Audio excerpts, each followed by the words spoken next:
Lectura del Santo Evangelio según San Juan. Gloria a ti, Señor. En aquel tiempo Jesús gritó diciendo: el que cree en mí no cree en mí, sino en el que me ha enviado. Y el que me ve a mí, ve al que me ha enviado. Yo he venido al mundo como luz, y así el que cree en mí no quedará en tinieblas. Al que oiga mis palabras y no las cumpla, yo no lo juzgo, porque no he venido para juzgar al mundo, sino para salvar el mundo. El que me rechaza y no acepta mis palabras tiene quien lo juzgue. La palabra que yo he pronunciado, esa lo juzgará en el último día. Porque yo no he hablado por cuenta mía, el Padre que me envió es quien me ha ordenado lo que he de decir y cómo he de hablar. Sé que su mandato es vida eterna, por tanto lo que yo hablo, lo hablo como me ha encargado el Padre. Palabra del Señor. Gloria a ti, Señor.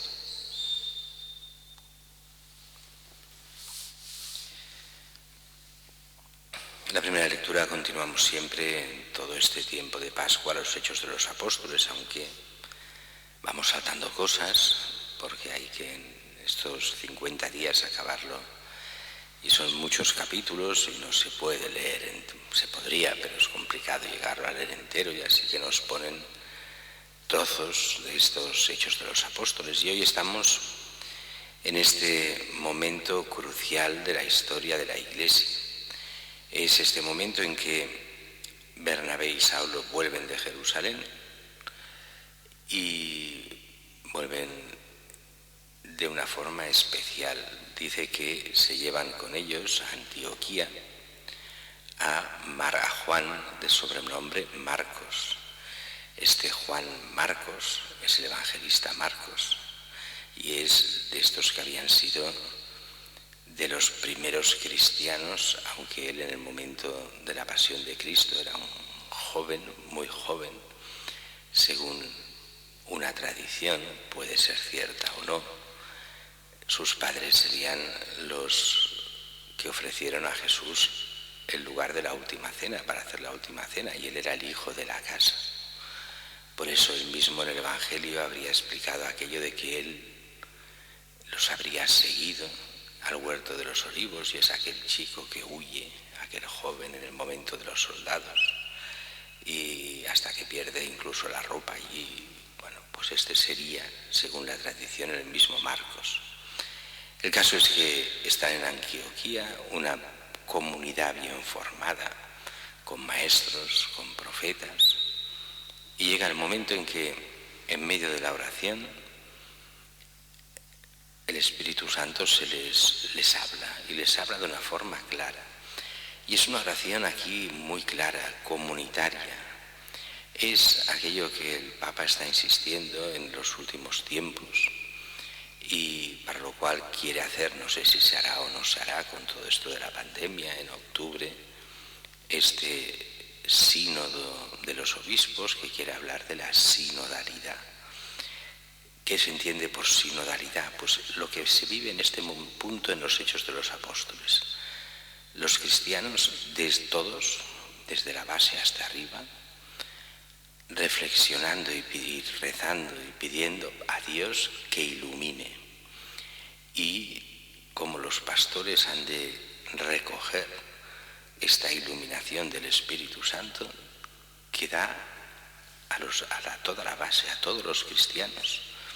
Y le toca el discernimiento a los pastores, claro que sí, pero ha de ser algo que venga realmente de Dios. No es en el sentido democrático moderno, cada uno opina lo que quiere y después hay que hacer lo que digan mayorías, no. La sinodalidad viene a ser el invocar al Espíritu Santo para que ilumine a toda su Iglesia, y a partir de ahí que actúe según lo que Dios quiere, no lo que quieren los hombres. Veremos cómo se pone en práctica o no, cómo se llega a esta sinodalidad que el Papa hace tiempo que está proponiendo. Y aquí, ¿qué es lo que reciben? ¿Qué es lo que el Espíritu Santo dice? Pues apartadme a Bernabé y a Saulo para la obra que les he llamado. ¿Cuál es la obra que llama? Pues la evangelización de nuevos pueblos. lo que llamamos las misiones. Y nosotros, o sea, Europa era tierra de misión. No había llegado la fe a Europa todavía, la fe cristiana. Y será Pablo y Bernabé los primeros que son enviados como misioneros para Europa, empezando por Chipre. Después todavía empezarán los viajes apostólicos, primero lo que es Chipre y después Turquía, y después ya llegarán a Grecia, y de Grecia, pues por voluntad de Dios, a Malta, de Malta a Italia, y después la evangelización de toda Europa, y a partir de aquí ir creciendo y creciendo. Para nosotros es importante entender cuáles son los criterios de la Iglesia, o deberían ser fieles al Espíritu Santo.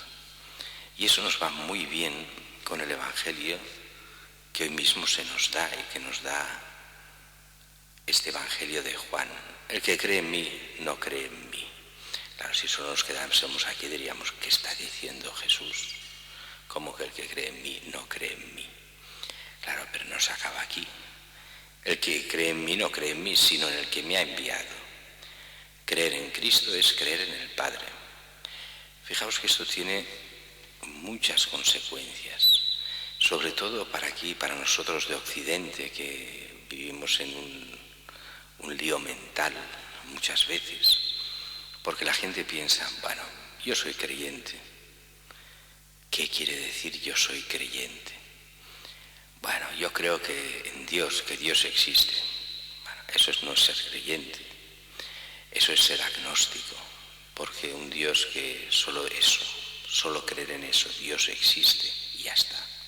Si no tiene otras consecuencias para la vida, quiere decir, Dios no actúa en mi vida o no le dejo actuar. Soy creyente, pero como si no lo fuera.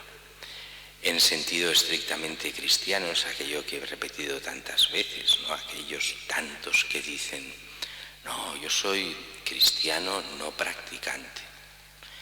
Yo les digo, mirad, un cristiano no practicante es un no cristiano practicante. El cristiano que no practica es un no cristiano que practica de no cristiano. Oh, pero yo soy cristiano, pero no practico. Que no.